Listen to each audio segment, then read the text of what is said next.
All right, I am back with another petty pop up. Real heavy on the petty. I'm just here to state my petty opinion. Everything said in this video is alleged and, in my opinion, and used for educational and entertaining purposes. All right, I'm back for another one. This recap is of episode 6 to Smallfolk, y'all. All right, let's go. All right, y'all. So this episode opens up with Jason Lannister meeting Lord Humphrey at the Golden Tooth. So, y'all, 6 episodes in, both sides still gathering an army. Nobody has an army yet, right? Which was goofy. Okay, so then I noticed that Jason Lannister is the same person as Tywin Lannister, the man that sits on the Green's Council.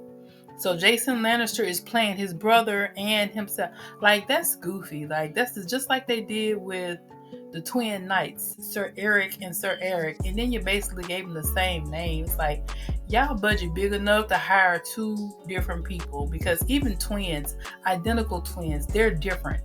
And I was like, I wonder why you couldn't tell the damn people apart, because they're the same person. I just think that was like a goofy aspect of the casting for them to do that. But anyway, so Jason Lannister is meeting Lord Humphrey, and they were talking about how many men they had, and Lord Humphrey was assuming that they was getting ready to march off to Harrenhal. Now, why he think all them people that marched all the way there and they gonna turn around and march somewhere else? Like, that's crazy. Like, the people got to rest. But anyway, Jason said that they wasn't getting ready to go anywhere. That for them to send a raven and tell the Greens that they're gonna be ready when Aemond meets them with Vagar. Then they're gonna be ready to go to Harrenhal. Because at the end of the day, nobody really wants to see Daemon Targaryen, honey, and they should. They scared, and they should be. So anyway, they ride off because they ready to go relax, and they not ready to go to Harrenhal. Nobody's ready to see Daemon, right? Okay, so they show the Greens Council in the next scene. Aemond is pissed that Jason Lannister has the audacity to summon him. And he was saying he better go. If he don't go, then the last thing he need to worry about is Daemon Dragon. But I think he a little scared too. All of them scared to actually go to war with Daemon. So Alicent tries to interject, and he totally overlooks her.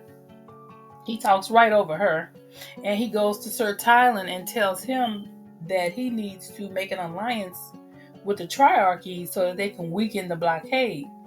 His reasoning being that, they just across the bay, and they allies, the Lannister armies and all that, is months away.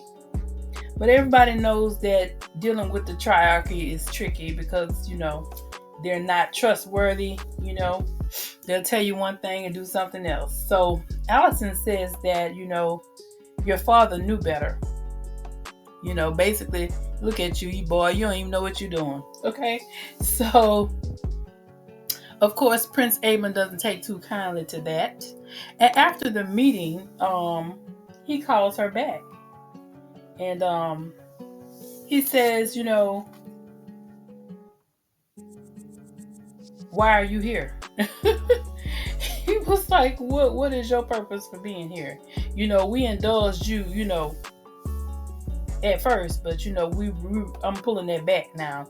And Alicent was like, well, I served in your father's place, and I've been counselor to Aegon. And he was like, yeah, but father's dead, and Aegon is damn near dead. Okay, so you served around well in a time of need, but right now you're not needed.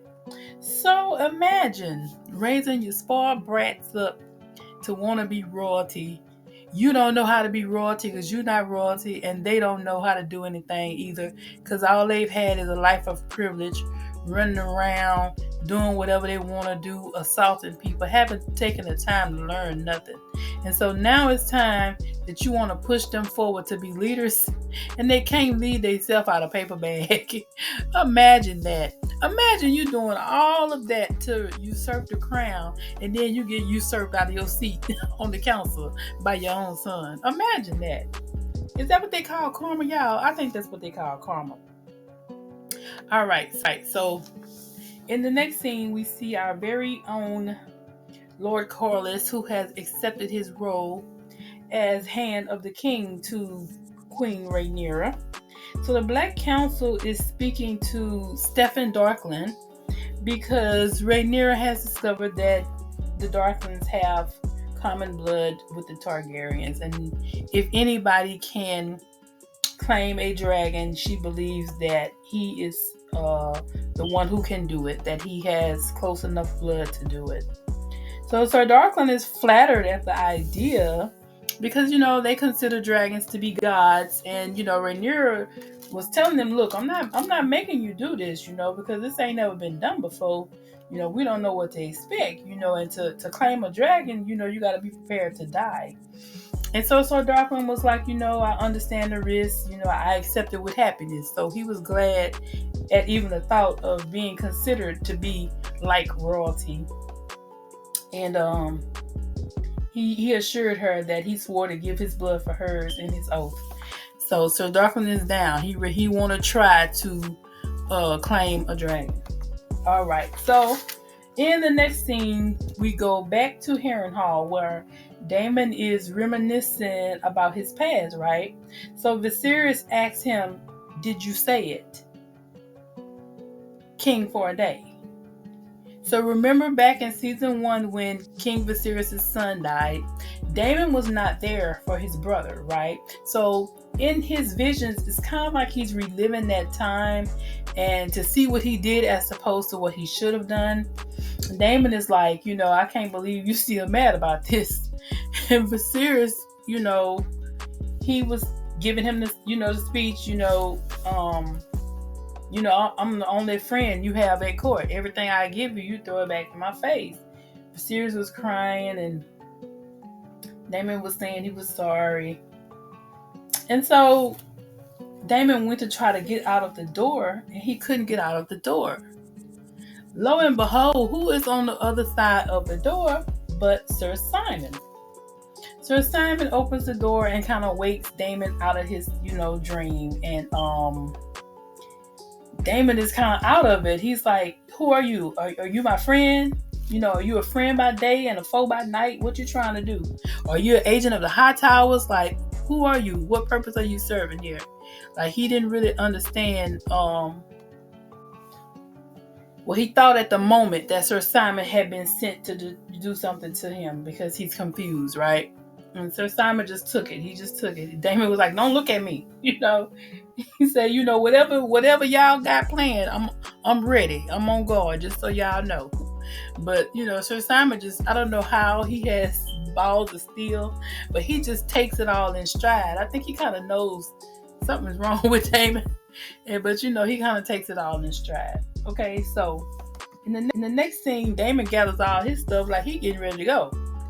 And he goes out to meet his dragon, where he finds Alice Rivers waiting for him.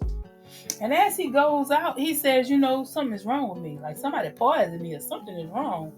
And Alice, knowing the whole time, because she's the culprit, she was like, it'd be just like you. When something don't please you, you just run. She was basically telling him, you just a player. You're not a player. You're just a piece on the board, And that, as far as the crown, those who strive for it are probably the least suited for it. And that, the crown is not a prize to be won, but a burden to bear. And so Daemon asked, did she have any counsel for dealing with the River Lords? And she was like, Daemon Targaryen asking for help? He was like, no, counsel. Same damn thing. But anyway,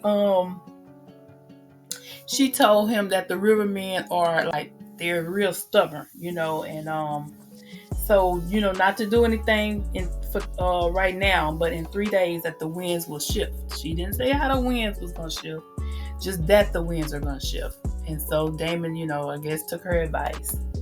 All right, in the next scene, we go back to Dragonstone where the Dragon Keepers are singing a hymn. And I guess this is part of their tradition. I don't understand how it translates to management of the dragons. Like, they sing it and them little sticks they got. I don't understand the significance of them speaking Valyrian. If anybody knows where I can go and get some clarification on that, I would love to know. But anyway, so Sea Smoke kind of suns everybody because he pretends like he's being docile and he's just listening or whatever. Like, they actually controlling him with them sticks.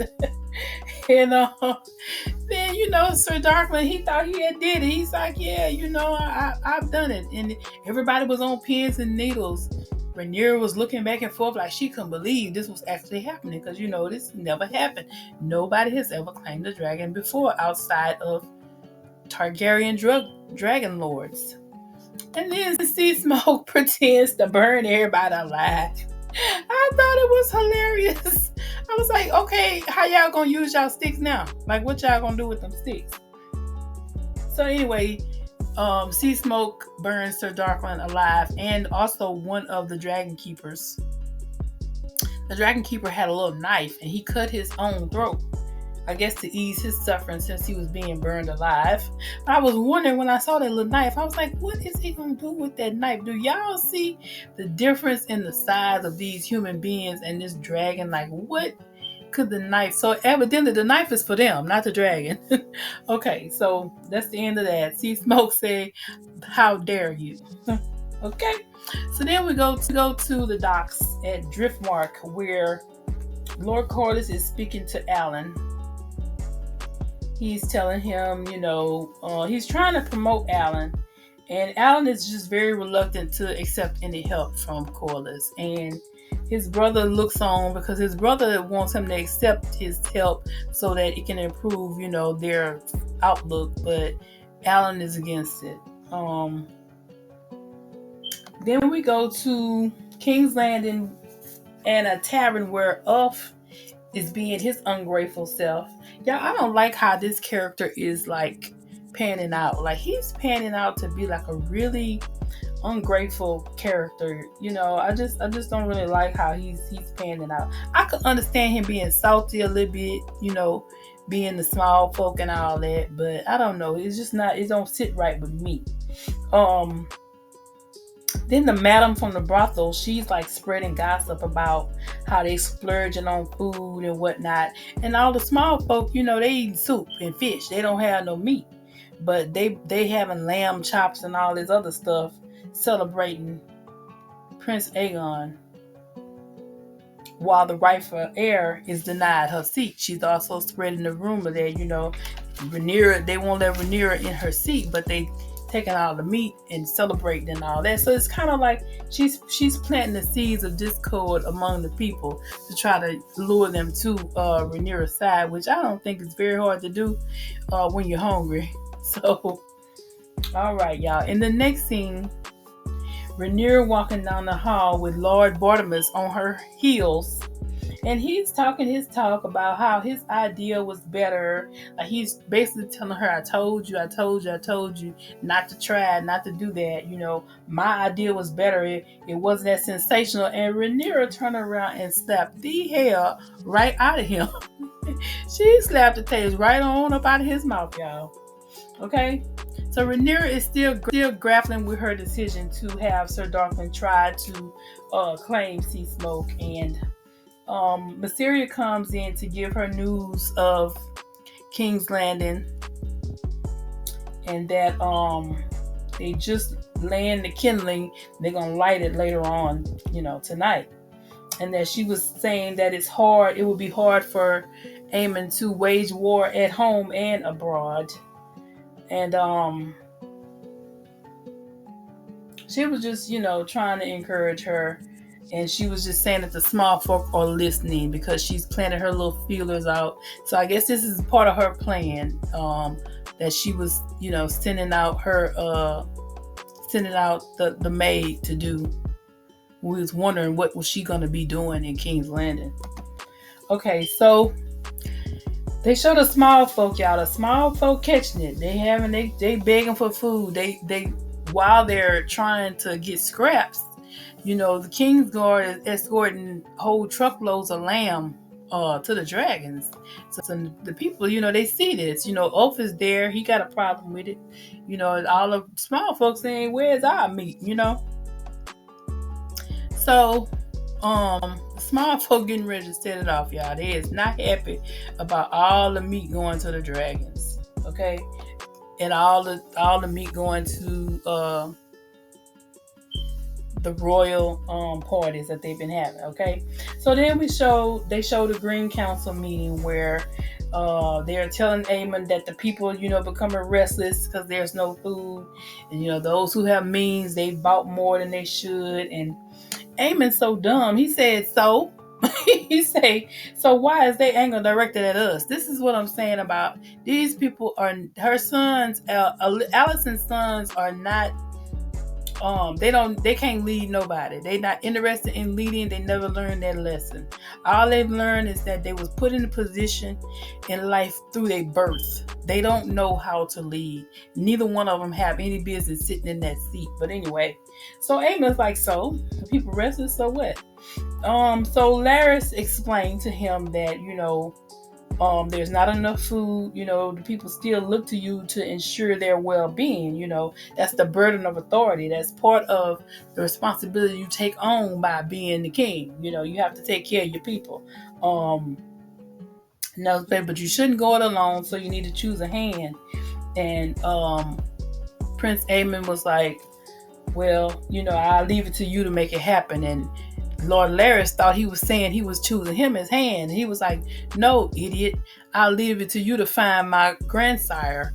Because Sir Otto, for all his, faults, his loyalty was never in question. They always knew he had their side. So after he laughed at Larys for a minute, Orwell comes in and says that the king has regained consciousness.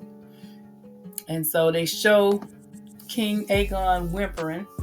How would you like to wake up with that standing over you? I mean, that's kind of foreboding. Would you like that? Would you like Prince Aegon crazy self hanging over you on your sick bed? I wouldn't. But anyway, so Aegon, he's whimpering. He's hurting. Aemond asks him, what does he remember? And he says, nothing. I remember nothing. Orwell comes in while he pressing that ball into his side, hurting his brother. And he know he hurting him. Because he know he telling him basically, you bet not say nothing, You bet not open your mouth about what happened at Roose Rest. And Aegon feels that. Orwell comes in and he pretends that, he cares about his brother's well-being and saying that, that he has a long recovery and to see to it that he's comfortable. All right, y'all. In the next scene, we go to the Vale where Rhaenyra is talking to the little princess about serving in smaller ways. And the little prince could care less. He said he want his mama. He could care less about what Rhaenyra talking about. And then Rhaenyra sees evidence of a large dragon in the Vale. So she feels misled by Lady Jane. Lady Jane comes in and says that she heard back from the prince and that he will be happy to shelter the sons and her in Pentos. And so Rhaenyra tells her, you kind of misled me. There is a large dragon in the Vale. And so she explains that, they had been seeing the dragon since the war, and that the dragon had been foraging further and further for food. And but she didn't say that was why she wanted the dragon, So anyway, there is a large dragon in the Vale. She tells her what ship is going to take them to Pentos, and that she's going to send some men to protect them at the crossing. All right, y'all. So then we go to Alan and Adam are talking about Lord Cole is trying to promote Alan, and Adam is saying, he wants you to serve alongside him, and Alan is, reluctant to accept any of that. He says Lord Cole would rather see the sea come up and take Driftmark before he would name them as his sons. Adam feels like he's belittling his opportunity, and he said, well, he ignores me. At least you could do is, get the riches first. But Alan is against any help because he feels like, they lived their whole life in the shadow of him with his family. They watched him with his family, but now all of a sudden he wants to promote them. I think Rhaenyra is the one who kind of let him know he needs to be rewarded. I mean, he saved your life, but Lord Corlys seems to have an issue with having not done anything for these boys their whole life. So all of a sudden now he's lost most of his family. This is just about, the most close family that he has left, but he's never acknowledged them. So what he will do going forward will be interesting. But, we know how men respond to this. So I'm not surprised that he does not know how to communicate with his sons, and he don't know how to rectify the past with his sons.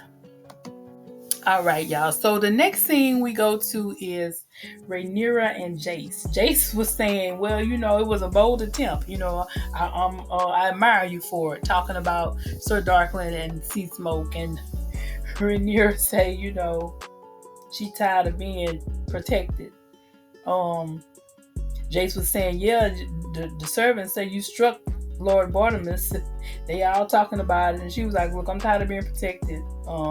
Mysaria walks in and says, their gift is sent. And Jace was like, what gift? He know something is going on. He don't like being left out of it.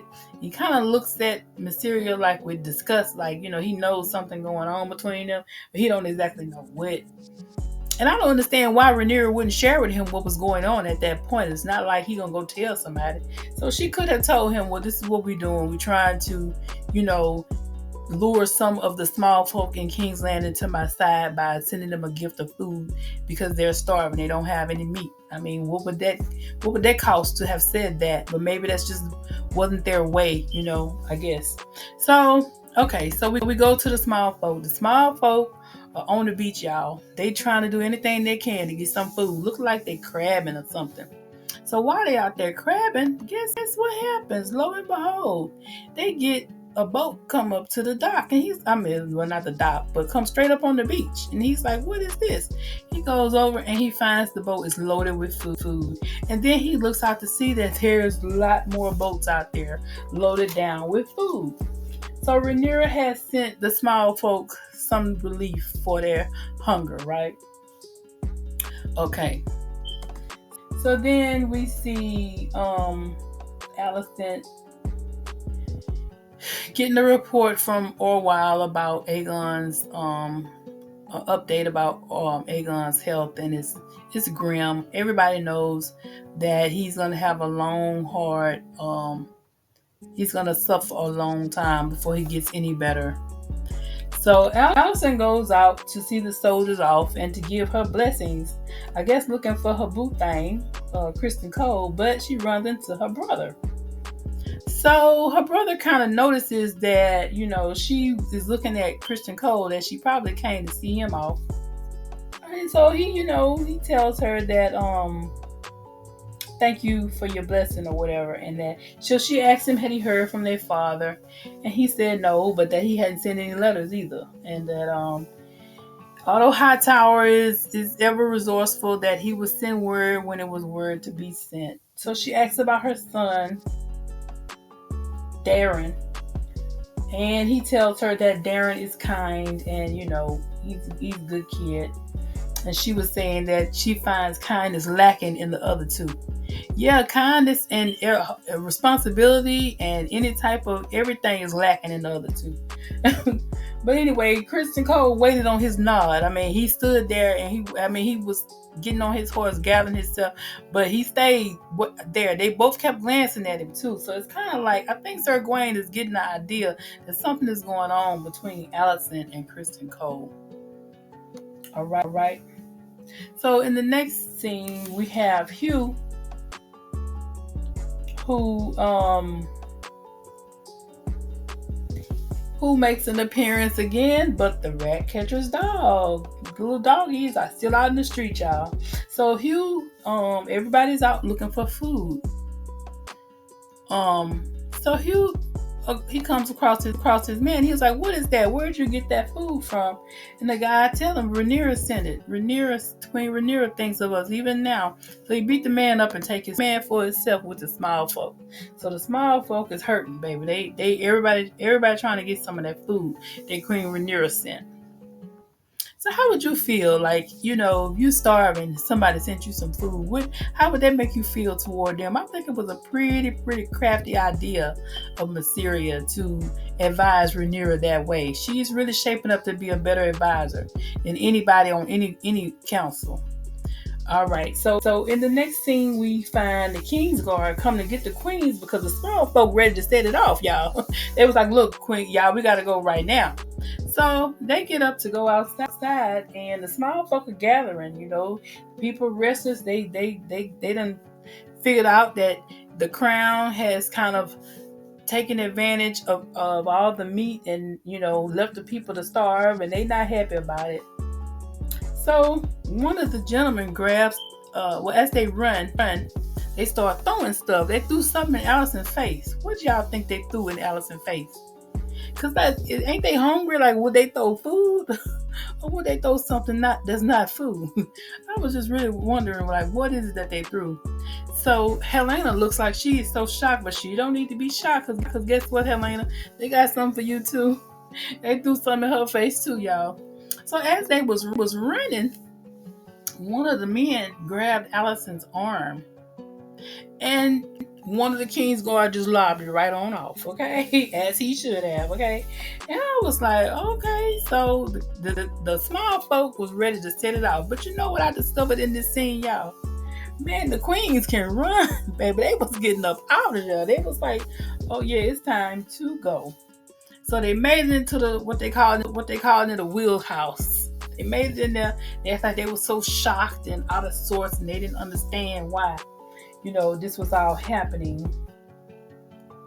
But anyway, the Smallfolk say, you better put some respect on my name. You better recognize. Y'all better understand. Y'all not gonna get all the meat and leave us with nothing. We better eat too, or it's gonna be some problems, okay? So we go back to King Aegon. King Aegon looking pitiful, begging for his little liquor, his little pain medicine.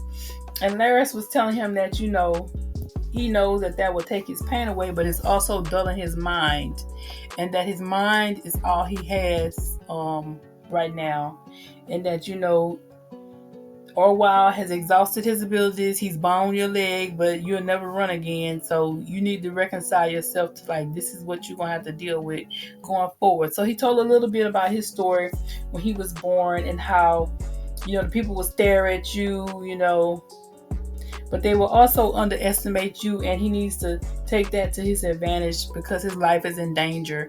And he knows his life is in danger from his brother. And he asks Larys to help him. All right, so in the next scene, we go back to Harrenhal again. Daemon is having another vision. Viserys is grieving the death of his wife. And he gets the opportunity to say, I'm sorry. He was like, you needed me, and I wasn't there. So he kind of realizes that, he wasn't there for his brother in his time of grief like he should have been. So guess who wakes Daemon up? The ever-present Sir Simon. When Daemon wakes up, Sir Simon is telling him that Lord Grover is dead. Daemon asks, how did he die? And Sir Simon says that, he had been sick for a while, and that, they had sent their own healer, Alice Rivers. She tried, but there was nothing to be done. Daemon just has this little knowledge knowing that Alice told him. Remember, she said, don't do nothing for 3 days. In 3 days, the wind will shift. That is the shift. So, Lord Grover is dead. All right. So, in the next scene, we see Sea Smoke chasing down Adam. Adam is utterly terrified, as he should be. Sea Smoke kind of corners Adam and basically chooses him to be his rider. And Adam is horrified but accepting. He kind of gets it after a while. He realizes what's going on. Okay, so Mysaria comes to give a report of the happenings in King's Landing. Rhaenyra is still kind of down. She's still doubting herself. She's still having issues with, her decision to have Sir Darkman try to claim Sea Smoke. And she says that, I can't win this war, And Mysaria is trying to counter everything. She was like, you're just tired. And Rhaenyra was like, Daemon was everything I wanted to be. He was carefree. He was dangerous. He was a man. I said, okay, Rhaenyra, you wanted to be a man? I didn't know that. She said, he was all those things that I wanted to be, and then I was what he wanted, so we were two sides kind of like of the same coin. So Mysaria takes this point to tell her story, and remember, we was all wondering, like, where did she get them scars from around her neck? We was wondering where did she get those scars? So Mysaria tells her story, and we find out that Mysaria was molested by her father, and that after they found out that she was pregnant, okay, they tried to take her out, okay, and so she learned, she made it, she survived through all of that, and she was saying, she's got scars, I guess from them trying to off her or whatever, and she just learned never to trust another. She said, and that advice has served her well, because not many people are steadfast in this life, but she believes that Rhaenyra is steadfast, and that she is meant to be queen, and that she has seen her as an equal, and for that she will serve her. Rhaenyra just likes what she says. She rushes over to hug her, and the hug turns into a kiss, y'all. Of course, while they're kissing, here come the King's Guard. The guard comes in to say that Sea Smoke was seen with a rider. So Rhaenyra was like, what? A rider? Who was it? Of course, nobody can see it, from the ground. So Rhaenyra, what does she do? She goes right on off and gets on her dragon. And she's going to go find Sea Smoke and see who's riding it. And I was like, okay, Rhaenyra. Jace comes running, trying to stop her. But of course, Rhaenyra gets on her dragon and goes off to find Sea Smoke. And that was the end of that one, y'all. So what did y'all think of this episode? I thought it was a good episode. It was a little slow moving at times. Here we are 6 episodes in, and they're still kind of setting the stage. Neither side has gained an army. They still kind of setting stuff up. I thought, okay, come on now. We 6 episodes in. What y'all gonna do? Did y'all have any favorite scenes? I definitely had some favorite scenes this time.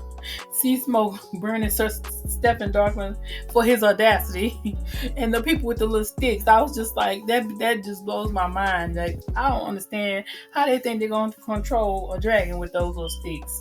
But my favorite episode was the queens, y'all. The two queens running was definitely my favorite episode, my favorite scene. So y'all, did I miss anything? Y'all get down in the comments and let me know about it if I did miss anything. That's all I got, y'all. So until the next time, we've only got like 2 more episodes this season. So thank you guys for watching. Until the next time, y'all. Peace.